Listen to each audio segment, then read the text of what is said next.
Hello, volám Spojené státy americké a volám OSN, že tady sedím těchto s klukama, který se dostali do New Yorku. Pane Moro, nahlas. Do New Yorku se dostali a jsem u nich. Proto tady seděli takovým penzionu a kluci nevěří, že... Jednu otázku, pane prezidente. Co jste koupil pro cigáni?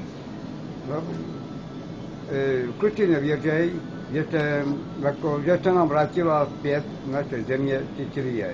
Je v 9. a 11. století byla nám ukradena a zde Romy byli všetci povraždění. A byli povraždění z Itálii, Francouzi, Španělé, Němci a Čechy.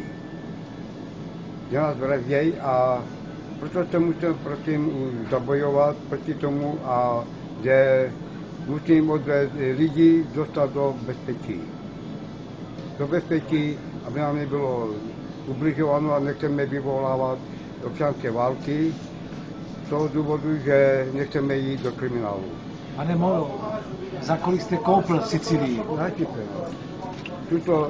Tuto zem jsem koupil za 50 miliard a zde jsem se propočítal na české peníze, dělal to 180 miliard. A ještě takový dotaz. Mluví se, že spolupracujete s Al-Qaidou. Je to pravda? To tady mluví. To možná moc říkat za Ronso Kerel. Ne. Jak to můžeš vyslovit? Omlouvám se, pane Moro, já jsem jenom reporter, který vám dává dával otázky. Já jsem terorista, nebo to? Ne, nejste. My jsme rádi, že jste přišel k nám vůbec... No tak, jdete to, pane Perko. Chci, aby můj národ žil v klidu a míru a že jsem byl ujištěný ten, že jste tam uvolnili zbytí 3 milionů. A kolik máte funkcí, pane Moro? 614. A ta první jaká, prosím? No, to vás musí zajímat. První? Ano. Generální ředitel Lapskebovny. Díky. Děkuji.